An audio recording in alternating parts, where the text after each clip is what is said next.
Hey, full squeaky bench.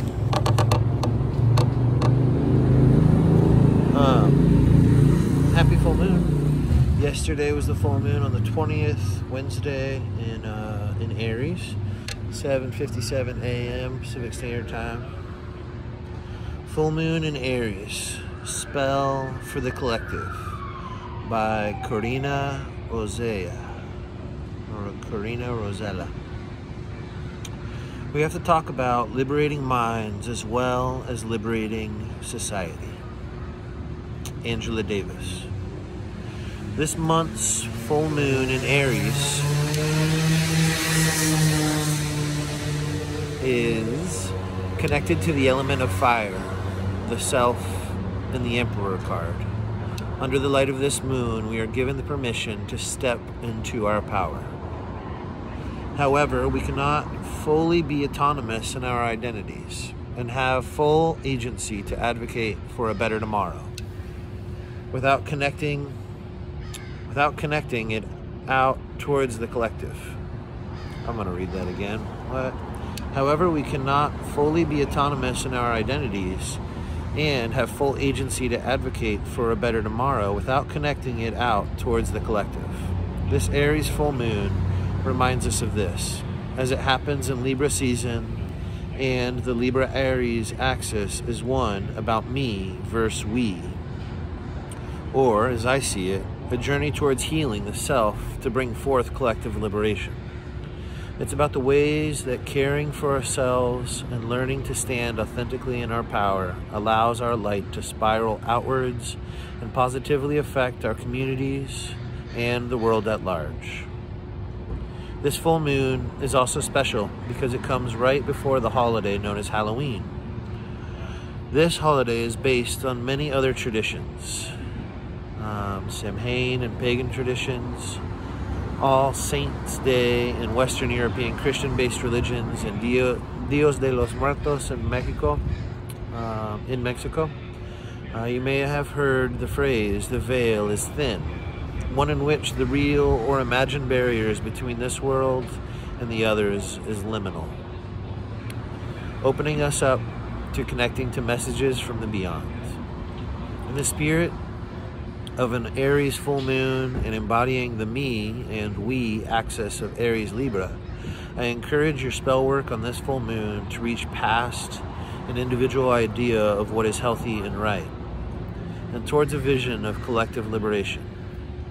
If what you do for yourself for healing is harming the collective in some way, perpetuating white supremacy, sexualized violence, or upholding corporate greed, it isn't magic, and it won't heal you nor others.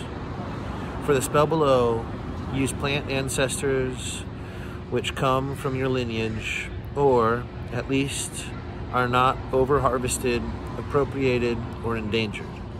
You can find out more by visiting UnitedPlantSavers.org. That's what it says. Spell for abolishing systems of hierarchy from within. Complete this spell in 2 parts. To stand in our power is to accept that there are systems in place that are largely out of our control, but that these systems also exist within ourselves and also exist within us. The parts which exist within us are the parts that are in our control. Examples include misogyny and femphobia, white supremacy, heteronormativity, classism, and capitalist thinking, and ableism, and many more. And depending on our identities, we may be regularly harmed by these institutionalized forms of oppression, or we may have benefited from them at the expense of others being oppressed. Forms of the horizontal oppression mean we can have internalized these hierarchies and joined forces with them even when they hurt us. And regardless of how these constructs show up in your life, regardless of if you are aware of them showing up or not. They are there. And the Aries Libra axis is a perfect time to address some of the ways in which institutional hierarchy affects our lives and work to dismantle it. Part 1. Identify an issue or cause that you'd like to align with yourself. Think of ways you have been impacted by this issue. How has it affected you, and how has it affected others in your communities? What ways can you participate in alleviating harms caused by this issue? Part of this spell is bringing action into your magic. And this could be something as simple as signing a petition or donating a few dollars to a grassroots movement, working to alleviate the systemic harm. My reading's a little funny today, and that's okay. Part 2 is craft your spell. There's an exclamation point on that one. As stated above, the full moon in Aries is about personal agency and empowerment, and it falls in a time when the veil is thin. What you'll need: 2 candles, one red and the other either white or black. Red is celebration of the planet Mars, Aries ruler, and either a white candle if you wish to purify or clear energy, or a black candle if you wish to banish or protect energy. Dried plants for burning. It's important for you to work with plants your ancestors used and to avoid using plants that are over-harvested or from practices your ancestors didn't participate in. For example, I often use cedar, rosemary, rue, mugwort, and yarrow, as these plants grow in areas of Europe where my ancestors are from. A mantra or phrase written by you to speak aloud. Since I often craft spells for the abolishing of systems of prisons and policing, my mantra is often, may we rise, may they fall. A tincture, oil, or essence, this can be used to anoint the candle, your body, or be taken internally. The use of any specific essence taken for your own healing opens you to bridge the gap between self and the collective. Sit with your spell at your altar on the eve of the full moon or sometime around it.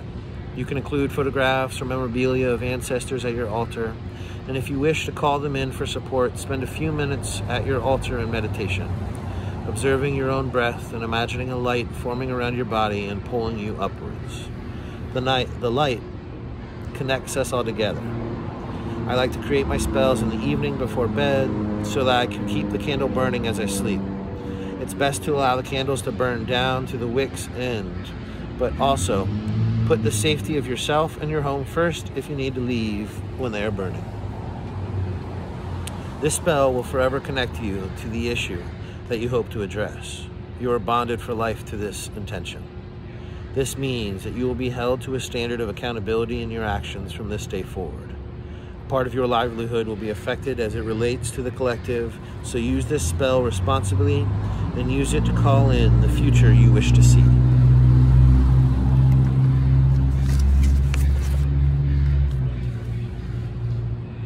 Notes on Corrina Rosella. They use they, she pronouns. They're a tarot reader, astrology enthusiast, and herbal medicine maker living beside Joshua Tree National Park, and they have been deeply engaged in using tarot as a tool for healing oneself and channeling the beyond since 2008, when Pluto went into Capricorn. Corrina has been offering readings infused with astrological insight since 2018. What's up, dude? Hello. And continues to develop. I'm gonna drink. What do you want? Good. Tea? Yep. Tea? Black.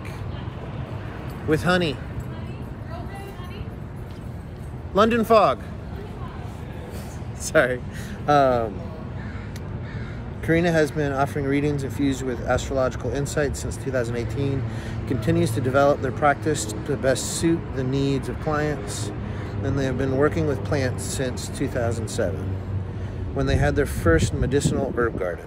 After volunteering and apprenticing in farms and gardens, specializing in biodynamics and herbal medicine in various places in the U.S. and abroad, in 2016, Corrina created her first home garden in Eureka, California, where she's cultivated more than 30 specific of medicinal plants and started creating rituals and extractions for friends and family in her community.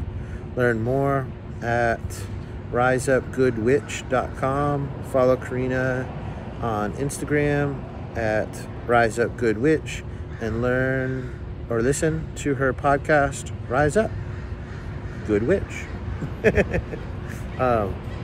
Yeah, I'll send this out with the photos. Alrighty, much love all. Peace.